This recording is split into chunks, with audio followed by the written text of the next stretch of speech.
Have you ever looked at a crowd, really looked, and just wondered, what stories do these faces tell? What history is written right there? It's a fascinating question, isn't it? It really is. And today we're doing a deep dive into a place where that story, that human diversity, Oh. is incredibly unique and but beautifully complex. Liberia. Mm-hmm. Our mission, really, is to unpack why Liberia stands out. Why it's considered one of West Africa's most interesting nations for human physical variation. Yeah. We're going to explore that whole spectrum of appearances, everything from skin tone, hair texture. Eye color, height, build. Exactly, even down to the subtleties of facial structures. It's just this amazing canvas shaped by, well, centuries of history. And we're using a really great source to guide us. It's an article called What Makes Liberia's People Look So Different. Right. We'll be pulling out the key insights, looking at how things like migration, environment, adaptation, even just survival, how these forces have literally shaped the Liberian people. It's not just about genes, is it? Not at all. It's living history right there in people's appearances. Okay, so to really get a feel for this, imagine stepping into Monrovia, the capital. Mm-hmm. That humid air hits you, Mm-hmm. You can almost feel it. and the visual tapestry is immediate. You might see, say, a Vai fisherman. Deep ebony skin, really tightly coiled hair, maybe glistening. Down by the coast, yeah. Right.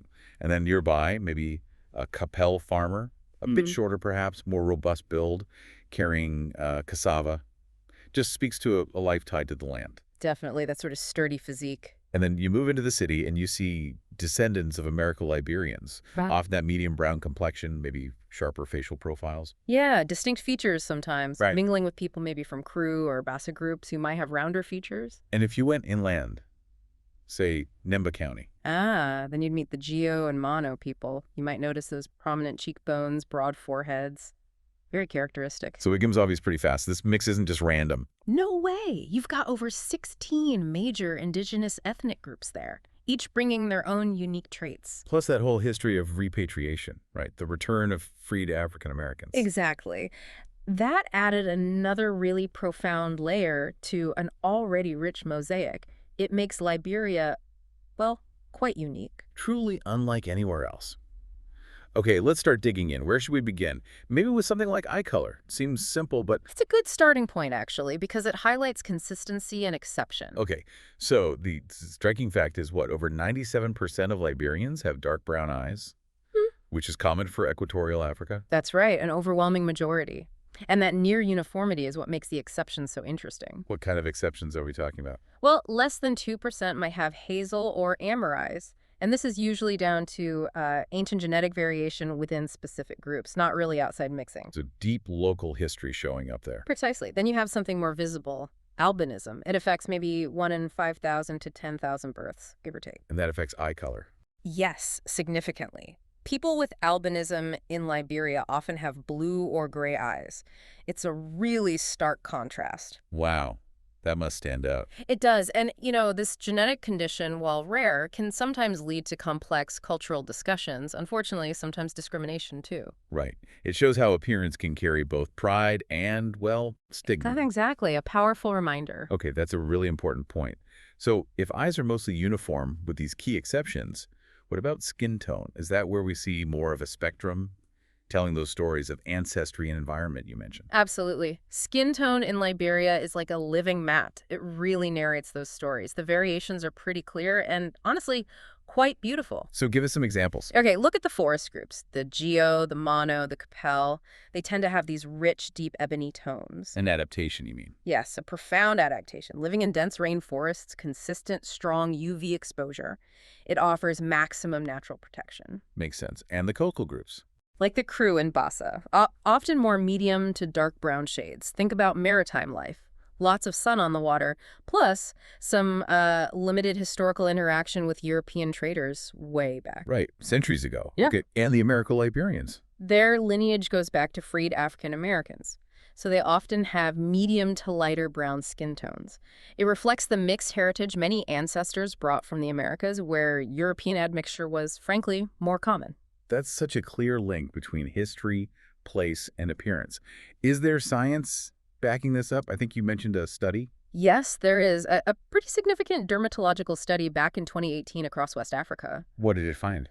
Well, they used spectrophotometry, basically measuring skin pigmentation really precisely. Hmm. They looked at hundreds of people from different Liberian groups, Oh, bad. and they found measurable differences in the melanin index. Coastal populations versus inland populations. Liberians fit right into that pattern, that north-south gradient.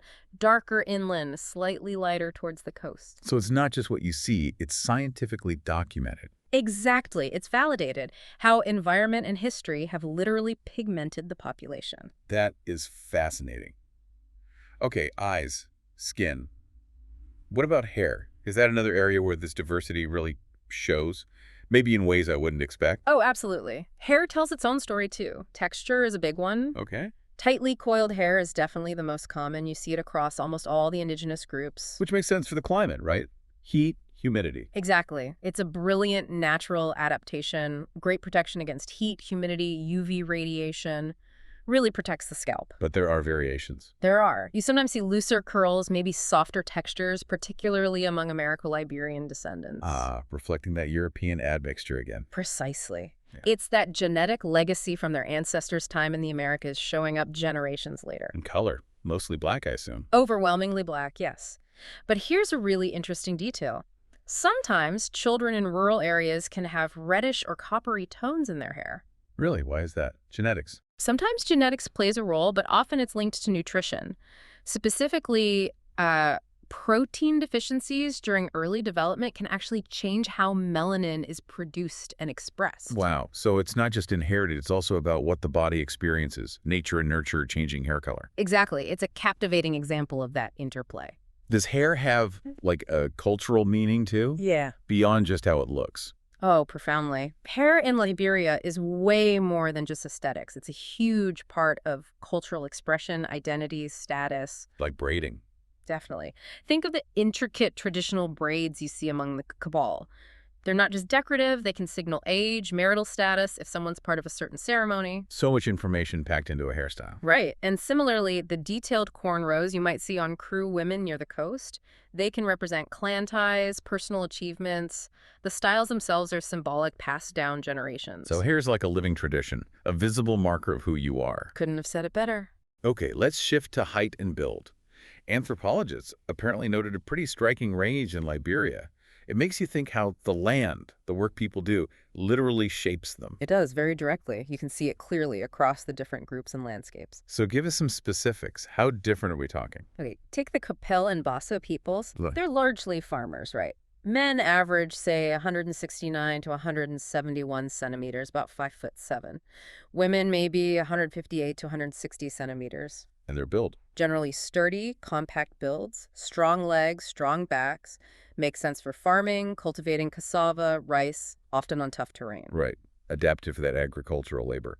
What about coastal groups, like the Kru you mentioned? Well, they might be around medium height, but their frames are often really muscular, powerful, broad shoulders, strong arms. From fishing and seafaring. Exactly. Centuries of living connected to the ocean, paddling canoes, handling nets, navigating rough waters. It's constant physical work, and it shapes their bodies. That paints quite a picture, like nature's gym, driven by necessity. It really is. And then you go into the dense forests where the Geo and Mono live. Yeah. They tend to be slightly shorter, men maybe averaging 167 centimeters. And their physique? More compact, kind of agile, which is great for navigating thick undergrowth, the uneven forest floor. You need endurance, quick movement in those spaces. Makes perfect sense.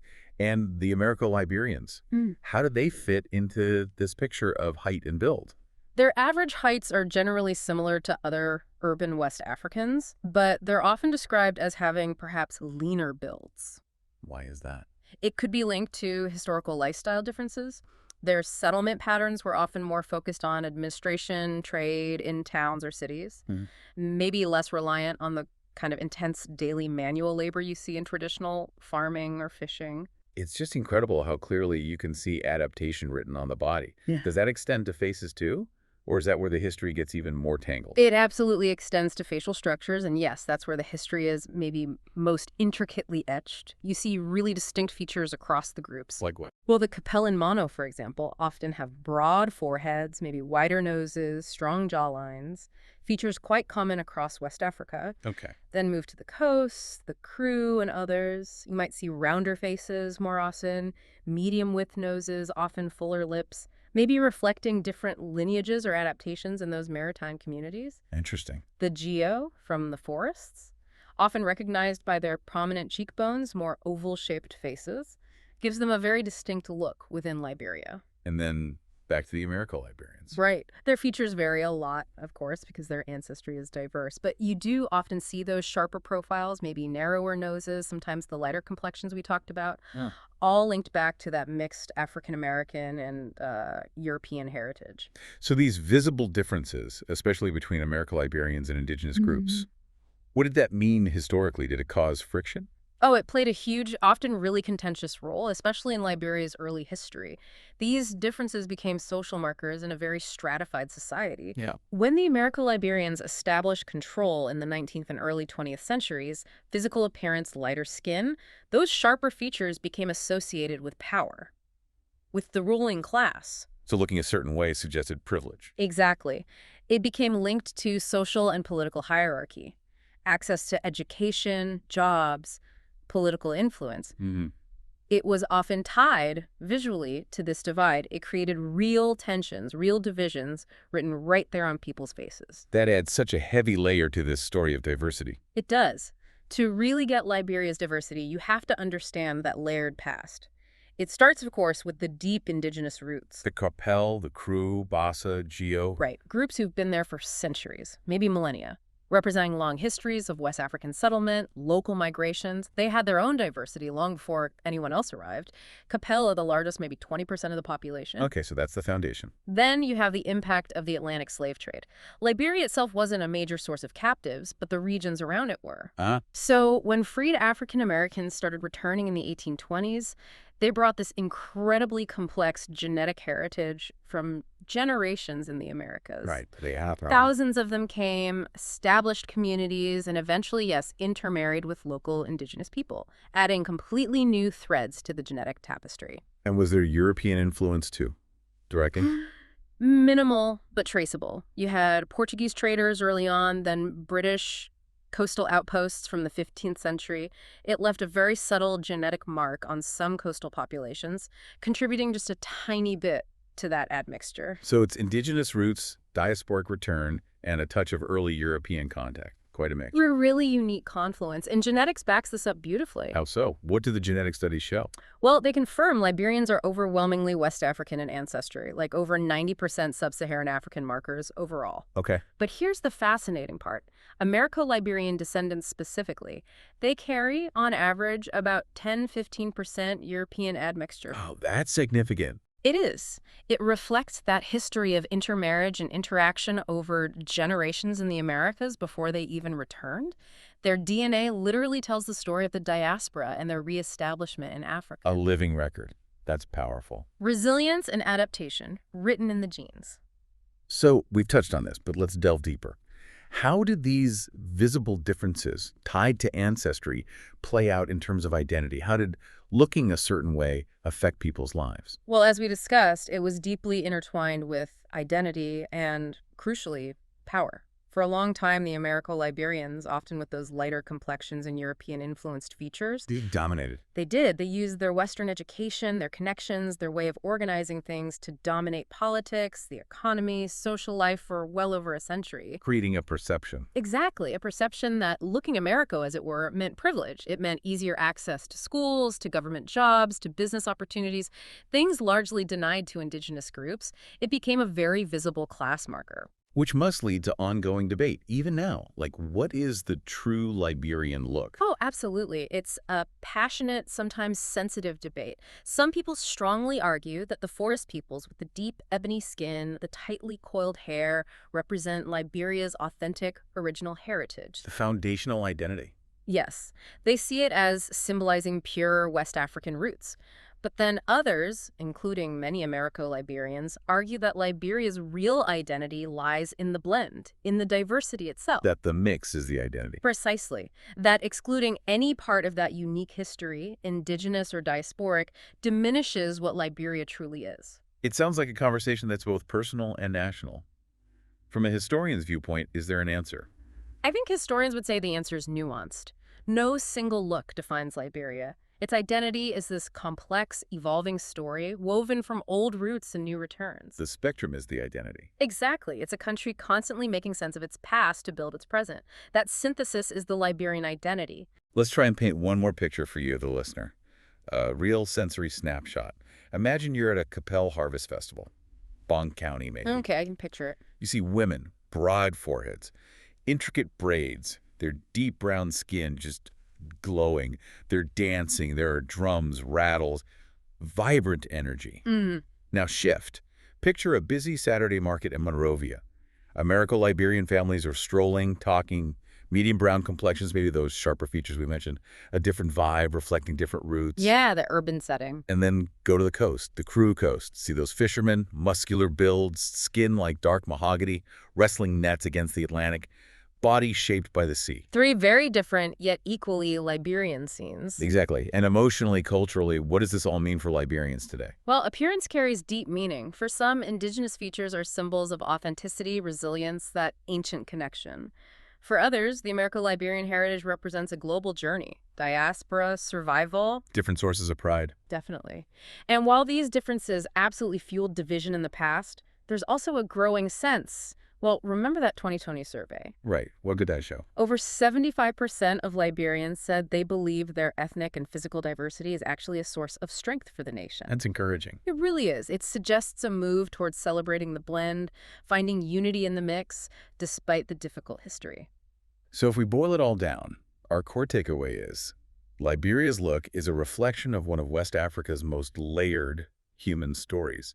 That's why Liberians look so different. Precisely. From the Capel farmers to the Crew fishermen, the Americo-Liberians to the forest-dwelling Geo, every group adds a vital thread. There's no single Liberian look, and maybe that's the whole point. That's what makes it so fascinating. That's the richness of it. So what makes Liberia's people look so different?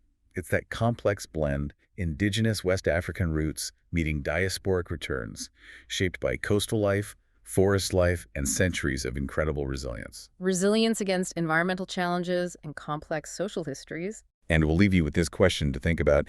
Should Liberia's incredible diversity be seen mainly as a source of unity now, something to actively build a modern identity on? Or does the shadow of those historical differences, does it still create invisible barriers today? It's a profound question for a profoundly diverse nation.